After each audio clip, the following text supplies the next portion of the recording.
Well, hi everybody, this is Steve, D9 Games. Wanted to come give you a heads up on how our game went Tuesday night and also talk about mages and their magic with a little more in depth than I've gone over in the past. First of all, Jim and I working on this Enlightened system seemed to have almost the impossible task or super unlikely task of not quantifying everything in detail as so many proven winner games have done prior to this one. But we're going to stick to our guns because this game promotes extreme custom design. So we've always had that thought in the back of our heads that the fact that we're going with extreme custom design is going to keep things quote unquote out of balance, which actually adds to the fun and excitement of the game. But several years of playtesting and actually just playing the game now, nothing but great things. Every once in a while there's a kink in the hose, but hey, that's just how that goes. So Tuesday night, we're still not totally convinced that the elves don't want us dead so they can get their hands on Necros, Ulkron's Tooth of the Dragon. The elven ally that's running with us has the Draconis. I guess it's metagaming to know that it's Draconis and Necros, but that's what these weapons are. And they're pretty amazing, pretty awesome. But we're not totally convinced that the elves don't want us dead yet, but we're still in the Elven lands, and we're still agreeing, as we had promised, to clear out the undead in this old ruin. So in battle, our elf ally was bitten by one of these, one of the leaders of this undead group. Some weird things started to happen to him, so we had to rush him back to town, and the Elven leadership assure us that everything is fine, but we seem to think something's wrong.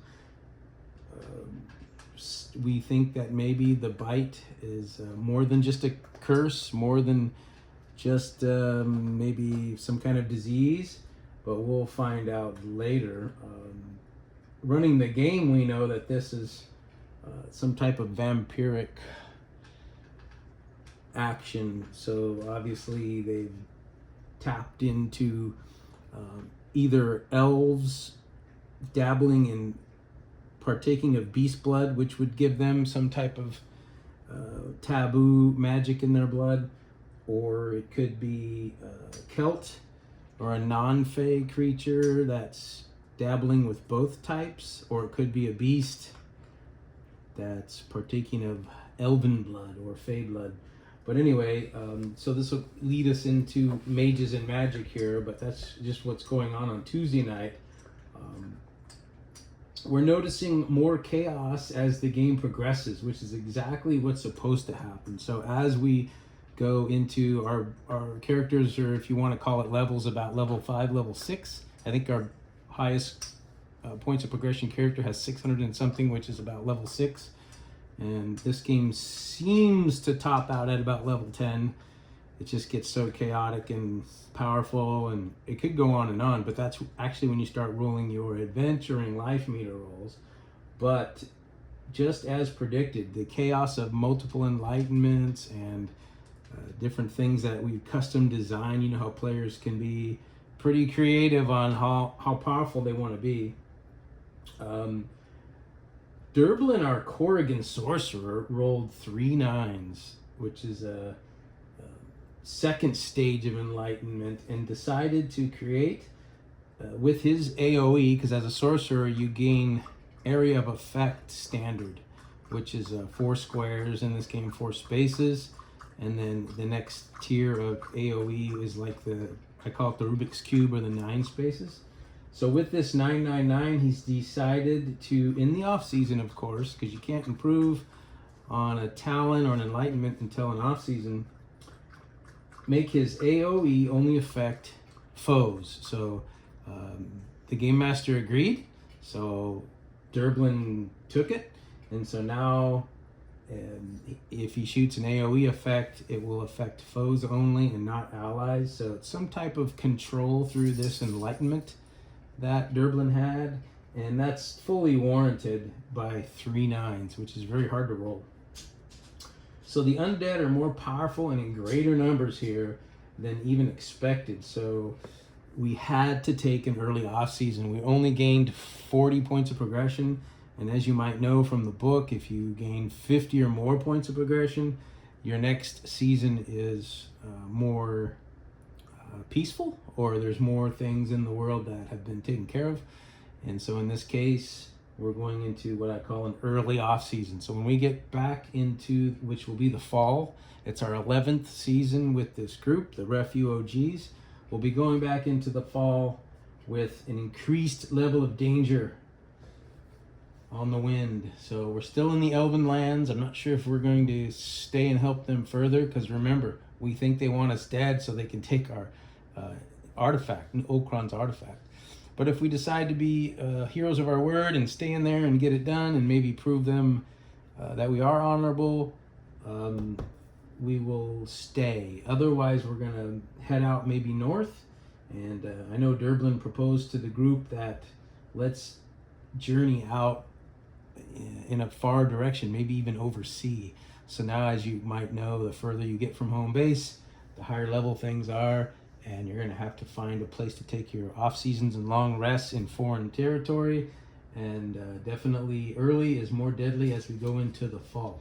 But the question remains, do the heroes stay in the Elven lands or do they go? So that was Tuesday night. Today I want to talk more about magic.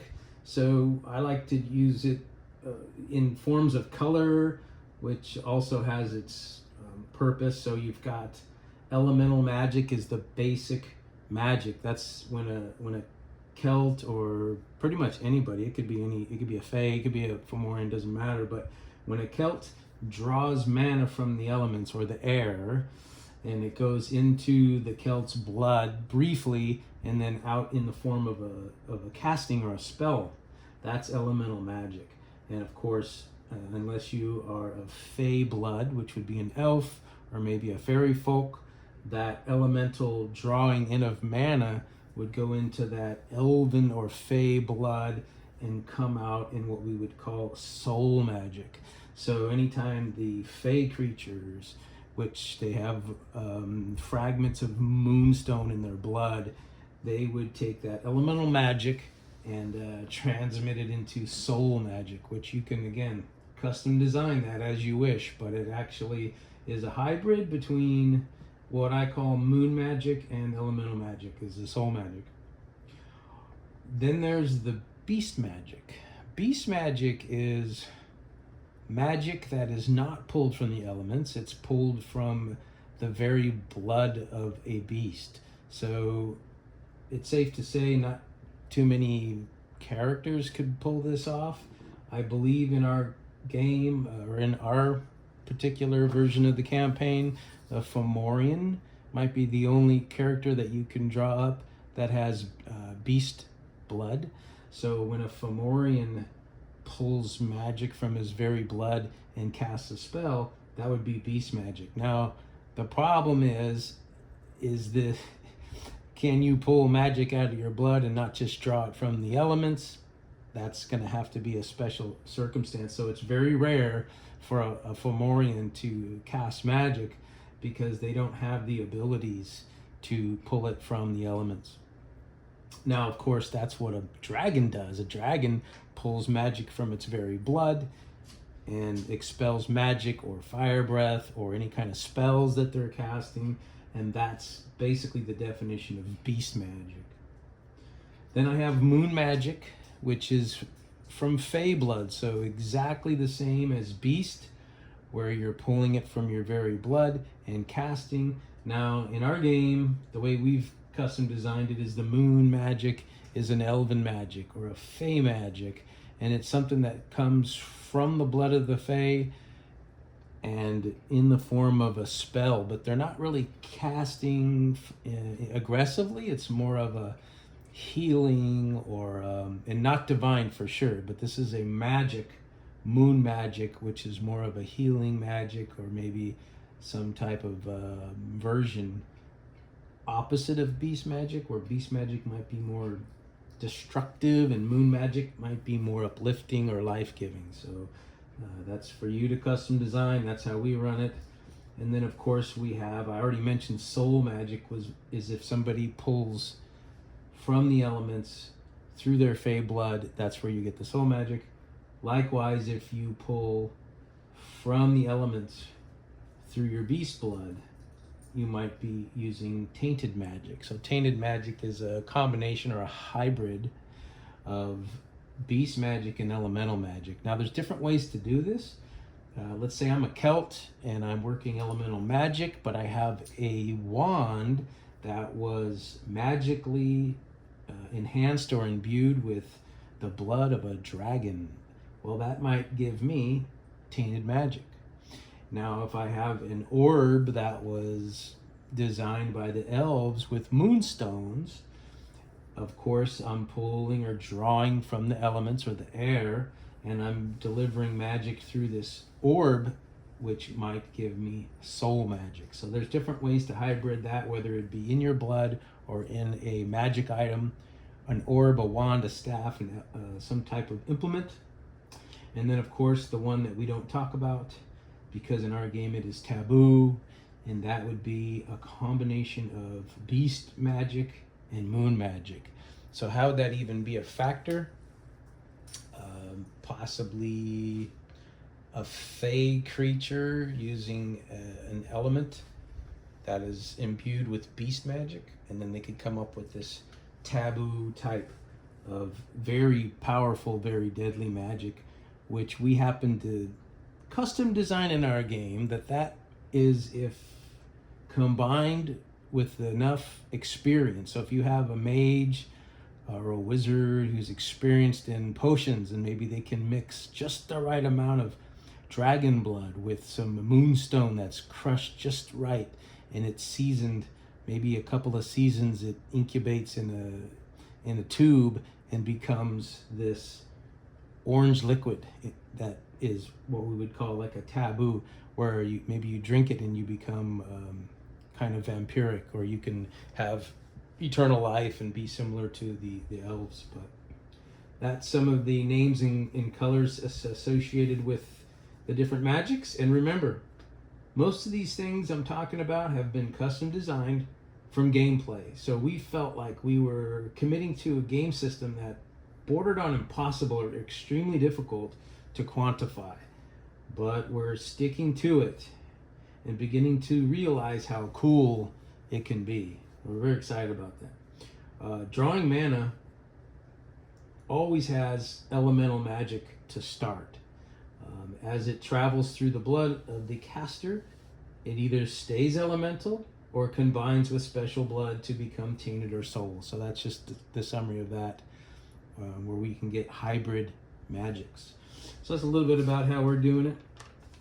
And what I'm finding from playing other TTRPGs is this custom is, I don't want to use the word perfect, because it's definitely not that, but it's a more pure experience. How's that sound? So it's a pure experience of, you're at the table, you roll 3 9s, and you say, you know what? I've just been enlightened. I know how to take my AoE spell and send it in such a way that it's gonna nuke all my foes but not hurt my allies. And sure enough, 3 9s warrants the great ability. The enlightenment is granted in the off season, which we're taking with the elves right now. Boom, I'm going to be able to execute this awesome AoE spell. Now, I would suggest that maybe I can't do it as much of a range, so I have to lose a little range, or maybe I have to cook, which is a focus spell in our game where you skip a turn to really concentrate on what you're trying to do. That would be super fair, and it's really cool to work with the game master and get come to an agreement. The next thing is talk about the mages. So I started to work with this, and I said, you know what? In our game, we have a mage.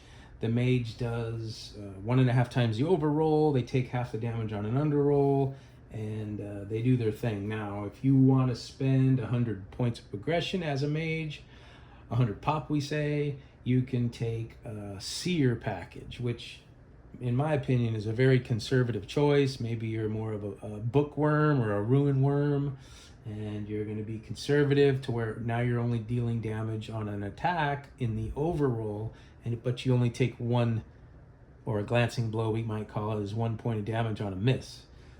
The other side of that coin, which is what I did with Durblin, is I went sorcerer. So I spent my 100 pop, actually spent 200 pop, because in our game, Corrigan and Fomorian and Elf have to spend double the points of aggression on a second class package. So I spent double, picked up sorcerer, where I automatically get AoE, and I get to summon beast, which is kind of cool, because if I roll low, the GM decides what kind of beast summons.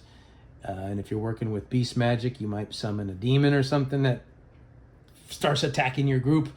Or if you roll high, he looks at you and says, what do you want to bring in? And I could bring in some type of flying creature to help the group, or maybe a phoenix to come in and give the breath of life or the tears of life to a fallen ally or something. So it can be exciting, again, custom design, however you want it. So looking at mages, we offer some ideas for you, like start as a mage, you can go seer, you can go sorcerer, but those are only 2 options.